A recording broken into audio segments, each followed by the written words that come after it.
Hey, hey, hey. Time for an Out of This World story from rSpace. There's a special kind of irony in watching someone dig their own grave, completely unaware of the moment they hit bedrock. Today on rSpace, OP isn't here to cry over spilt milk.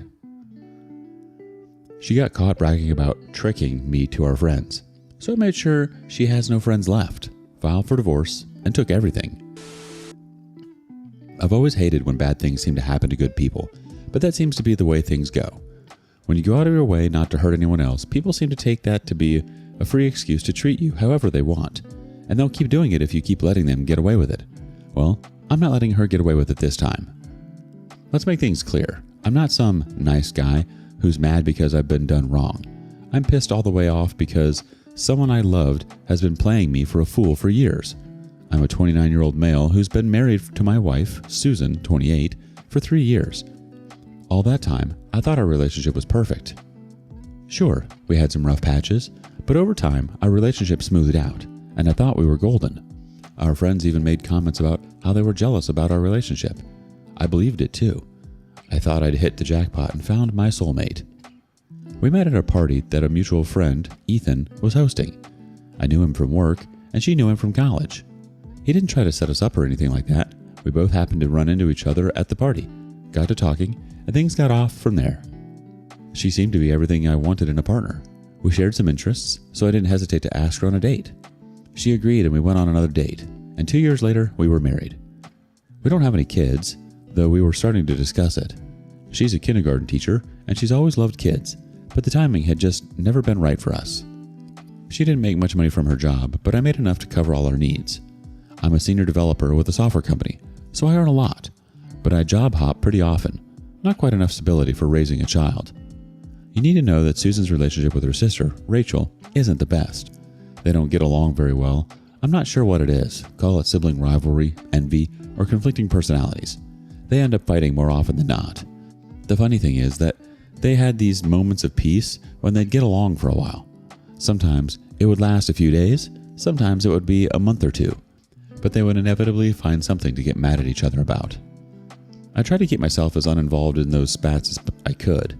I couldn't see any wisdom in getting in the middle of their sibling drama. I just trusted them to resolve the issue like they always did. I never expected that I would end up dragged into their fight in a way that would ruin my life as I knew it. It started when the two of them were having another disagreement over God knows what. This time, it was worse than usual, and Rachel seemed to be the offended party. And I mean really offended. My wife wouldn't give me any details about what had happened, which was odd, because she usually talked my ear off about this stuff. That gave me the impression that Susan really was guilty of whatever her sister was mad about. As usual, I didn't concern myself with the incident. I figured they'd get over it like they always did, but then Rachel called me out of nowhere one day. That was odd because the two of us don't really talk all that much. She didn't even give me the chance to get out a hello before she said something along the lines of, "Remember the pregnancy scare you guys had when you were dating? She made it up." Hell of a way to open up a conversation. I thought I'd misheard her at first. I asked her to repeat herself, and she said the exact same thing again. I was quiet for a moment while I had tried to process what she'd just said.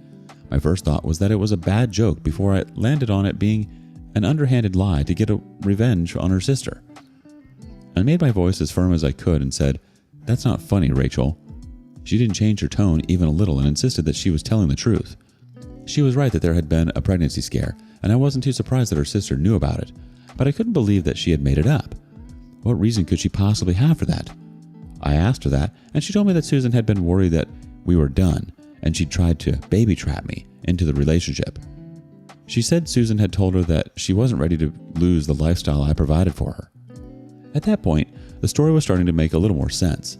The pregnancy scare had brought the two of us closer together while we tried to deal with it, but I still had trouble believing it. It didn't seem like something I could see her doing. I pointed out that there had been a positive test, but Rachel didn't miss a beat before saying she faked it. She said there were fake pregnancy tests you could get online that always showed a positive. I'd never heard of that before, but a Google search later on showed it was true. They're only like $5 too. It's just another thing for guys to watch out for, I guess. I've never considered the possibility of her making it up. At the time, our relationship had hit a rough patch. I hadn't seriously considered breaking up with her, but it was a real possibility at the time. And then we had the pregnancy scare, complete with a positive test, and we started focusing on working through our differences. Later, we found out that she wasn't really pregnant, and we chalked it up to a defective test. I've always thought of the pregnancy scare as an incident that had strengthened our relationship, but now I was starting to see that it was more malicious than I'd expected. Rachel took my silence for disbelief and said that she would send me proof. Then she ended the call. I stared at my phone, waiting for a text from her, dreading every second. I wanted to know if I'd really been tricked, but I was scared of what I would find out. If she really lied to me, I didn't see how our relationship could recover. What else could she have lied about? It took about 3 minutes for Rachel to send over the damning evidence. They were messages between her and my sister, going back years to when they were dating. They laid out details of her plan, how she was scared that we were going to break up, and she had a plan to fix everything. She faked a pregnancy test and gloated to her sister that her plan worked. I couldn't believe what I was reading. My first instinct was to go and ask her if this was true, but I knew she'd deny it. I figured I would need to do so with solid proof in hand. I was madder than I'd ever been, but I forced myself to think rationally. If she lied about this, what else could she have hidden? As it turned out, it was a lot. For about a week after that, I did my best to play the part of the oblivious husband. It wasn't easy, and she could tell something was wrong. There was no more intimacy between us, and I wasn't as warm towards her as I usually was. She was bothered by it, but whenever she asked, I just said it was work stress. In the meantime, I was taking every opportunity I could get to go through all of her messages. I mean everything. Social media DMs, emails, text messages.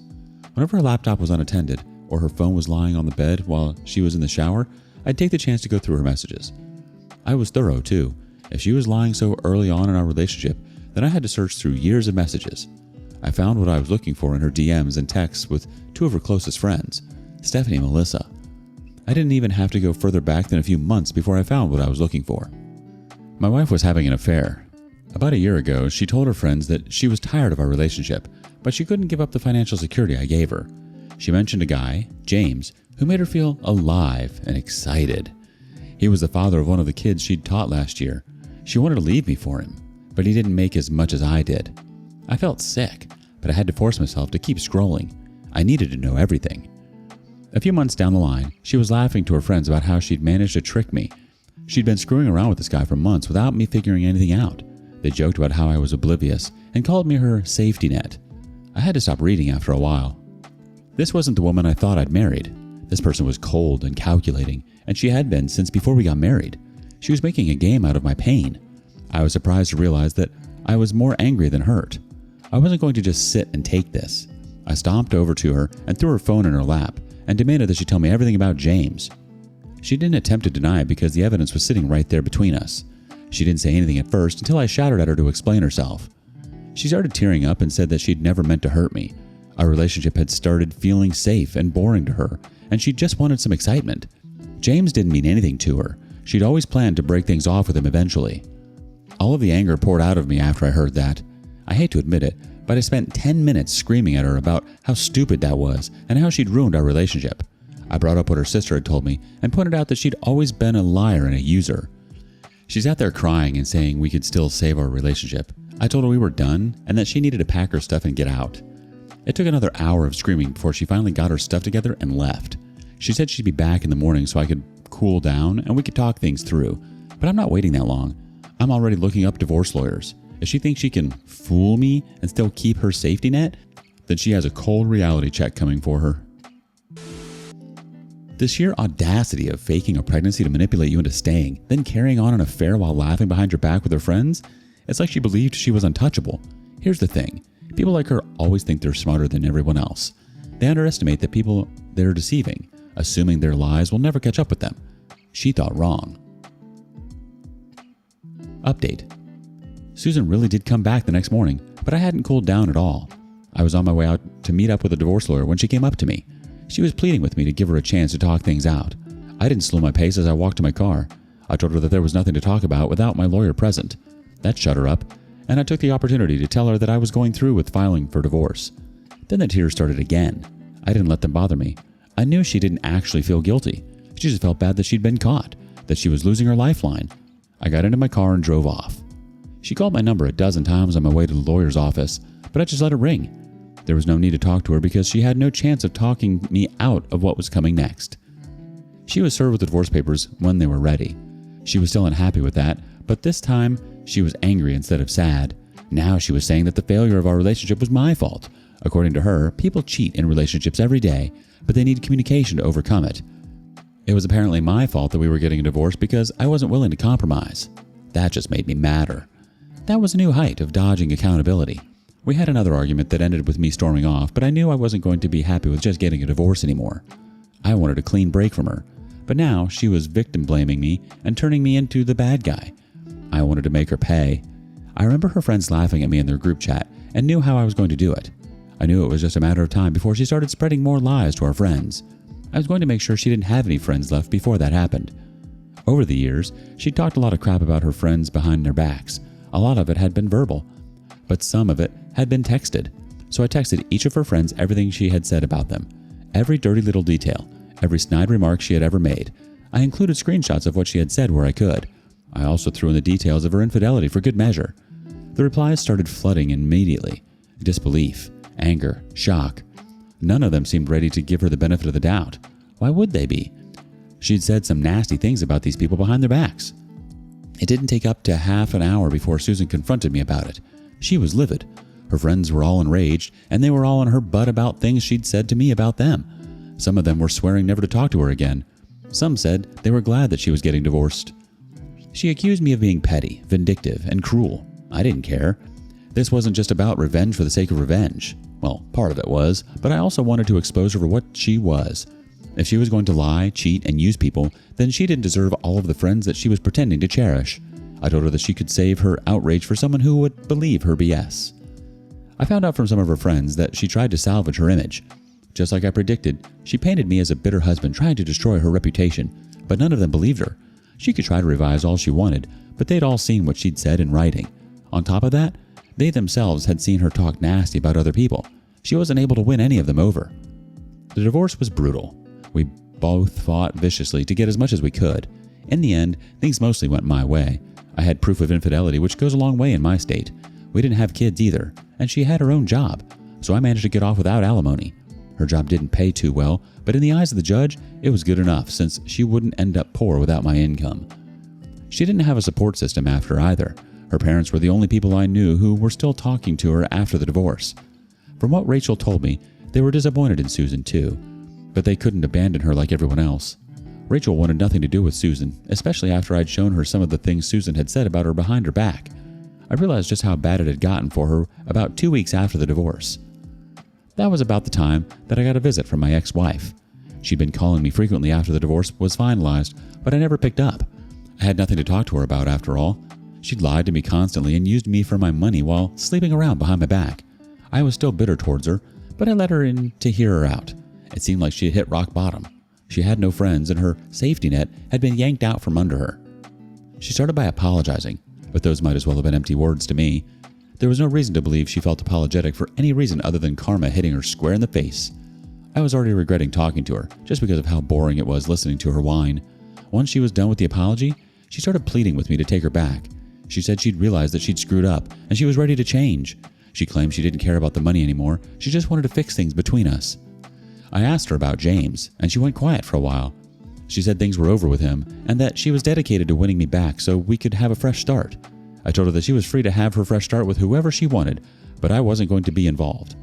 The tears started again, which irritated me. I'd seen the move before, and I was tired of it. She'd start crying to manipulate me and make me feel sorry for her when she was all out of moves. I wasn't going to entertain this any further. I guided her back to the door and told her to move on with her life, whether that was with James or whatever poor sucker she found next.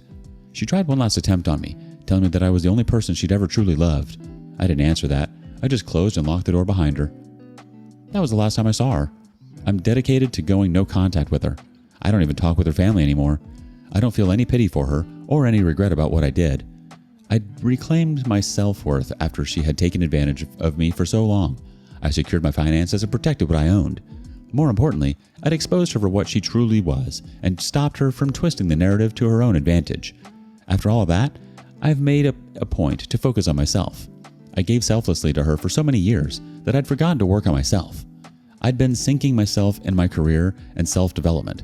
I've taken time to reconnect with my hobby of drone piloting. The experience sucked in a big way, but I'm just thankful that my eyes were opened to the truth in time. I guess better late than never. Playing the victim is such a classic move for someone who refuses to take responsibility. They deflect, gaslight, and try to make you feel guilty for their mistakes. The "people cheat every day" line is particularly outrageous. You didn't lie or make anything up. You simply held up a mirror to her behavior and let the truth do the talking.